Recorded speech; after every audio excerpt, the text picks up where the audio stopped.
আমার মতো মেয়ের ভালোবাসার কি দাম আছে? আমার তো কথারই দাম নেই। কত অন্যায় করেছি, কত অপরাধ করেছি। আমার মতো মেয়ের মুখে বোধহয় ভালোবাসার কথাটাও শোভা পায় না।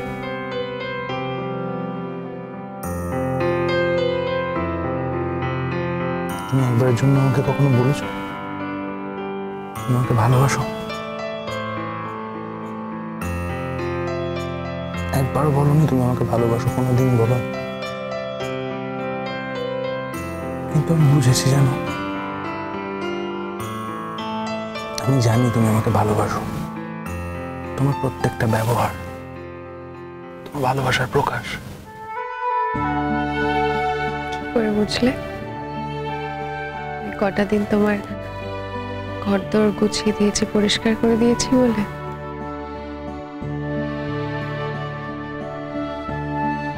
ওটা নিছক ঘর পরিষ্কার করা তো ছিল না।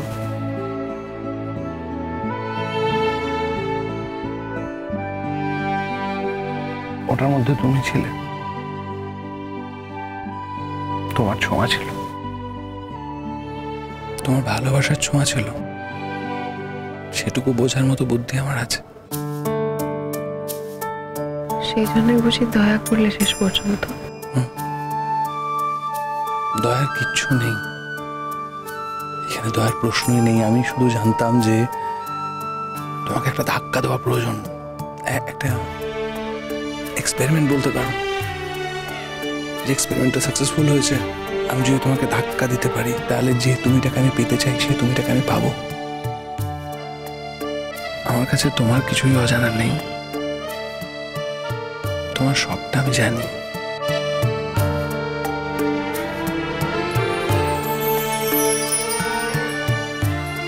তোমার কালো, তোমার আলো, সবটা। আলো আছে বলছো?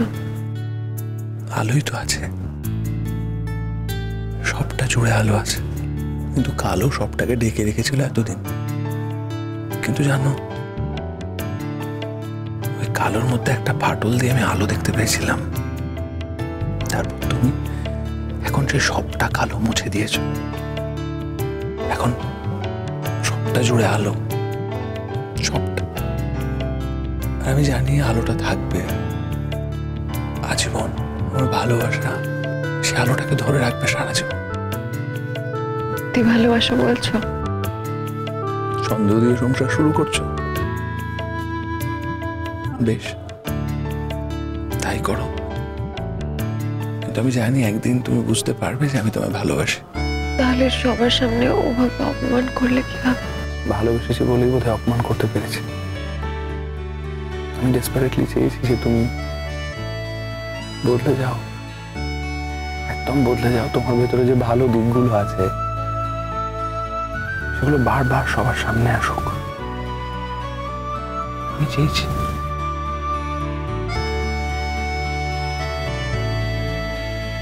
কিন্তু আমাকে যে নর্থ বেঙ্গল চলে যেতে হবে, কলেজ থেকে রিলিজ অর্ডার নিয়ে নিয়েছি তো।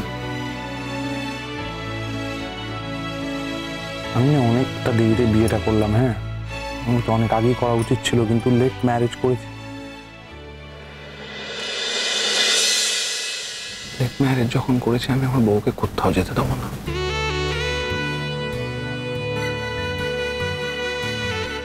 তার মানে কি আমি শুধু হাউস ওয়াইফ হয়ে থাকবো? কে বলেছে? এই কলেজে তোমায় চাকরি ফেরত দেবে। তোমার মতো একজন ভালো টিচারকে কেউ হারাতে চাইবে না শ্রেষ্ঠা। আমি তো কি বলতে পারবো না যে আমার আবার কাজটা ফেরত চাই? চাইতে হবে না। কেন ফেরত চাইবে? ওরা যদি তোমাকে অফার করে নিজে থেকে, তখন চাকরিটা করবে। আমার এটাও ঠিক আছে, আমার না খুব খুব মন দিয়ে সংসার করতে ইচ্ছে করছে। করো, করো না। দুটো ডাল ভাতের ব্যবস্থা আমি করে দিতে পারবো, যেটুকু সামর্থ্য আমার আছে।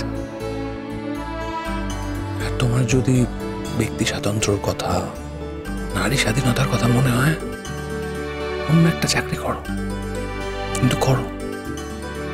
আর একটা কথা বলবো, তুমি একজন স্কলার, একজন ভালো টিচার, তুমি এই কলেজে চাকরি করো না করো, অন্য কলেজে করো, কিন্তু তোমার এই প্রফেশনেই থাকা উচিত। আরেকটা কথা, আমার না মাঝে মাঝে তোমাকে নিয়ে খুব চিন্তা হয়। কেন? তুমি যে প্রফেশনে আছো, মাঝে মাঝে কত কত ডেঞ্জারাস সিচুয়েশন তৈরি হয়। সেটা হয়, যদি কিছু হয়ে যায়। কাজটা অনেকেই করে। তুমি যেটা বলছো সেটা যদি মেনে চলতে হয় কিংবা সেভাবে যদি ভাবতে হয়, তাহলে আর এই প্রফেশনে কেউ আসবে না, জানো। শুধু আমি নই, এই কাজটা প্রচুর মানুষ করে, সবাই তো বেঁচে পড়তেই আছে। কিন্তু আহির, তুমি মাঝে মাঝে খুব বিপজ্জনক কাজ করো, যেগুলো খুবই রিস্কি। কর্তব্য, প্রফেশন, কর্তব্যের সামনে নিজেকে কি করে আটকাবো? কিন্তু আহির, তুমি তো এখন আর একা নেই, বলো, আমি আছি। তোমার একটা পিছুটান আছে। বেশ, আমার পিছুটানকে আমি কথা দিচ্ছি যে আর কোনো দুমদাম হটকারী কাজ করব না। প্রমিস। আমার মুখটা মনে করবে আহির, আমার মুখটা মনে করবে, আর ভাববে যে তুমি ছাড়া এই পৃথিবীতে আমাকে সাপোর্ট করার মতন কিন্তু কেউ নেই, কেউ নেই। আমি জানি আমার মা বাবাও আমাকে সাপোর্ট করে না, আমি জানি। সুতরাং তুমি ছাড়া আর মা বাবা সাপোর্ট করবেই কি করে? আমার জন্য বাড়িতে কতবার পুলিশ গেছে, কত অপমান সহ্য করতে হয়েছে। আজ থেকে তোমার আমার একটা নতুন জীবন শুরু হলো। সেকেন্ড ইনিংস বলো, দ্বিতীয় অধ্যায় বলো, যাই বলো না কেন, কিন্তু আমাদের এই জীবনটা নতুন জীবন, শ্রেষ্ঠা। আমরা আর পুরনো জীবন নিয়ে কথা বলবো না, পুরনো জীবনের কিচ্ছু মনে রাখবো না, কেমন? আমি মনে করতে চাই না আহির, কিন্তু বারবার না, বারবার মনের মধ্যে ফিরে আসে।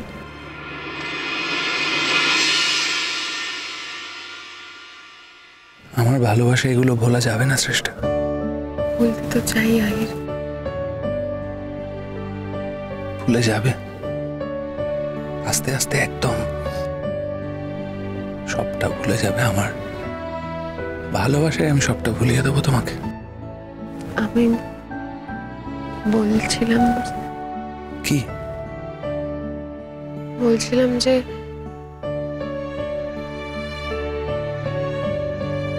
তোমার মা তো জানতেই পারলেন না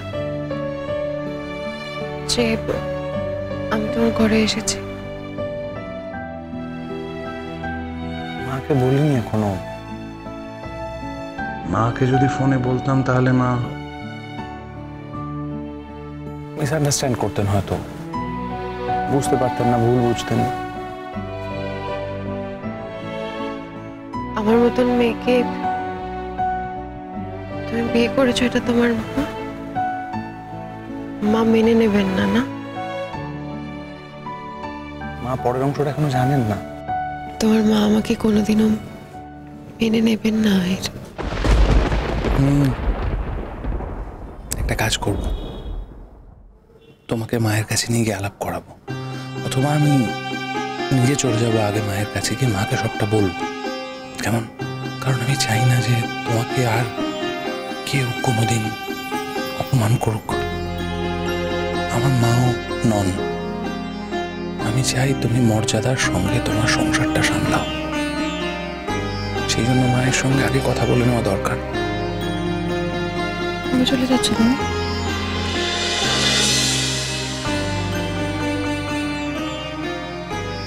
কোথাও যাব না,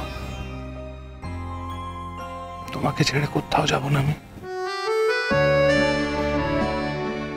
যেতে তো পারবোই না,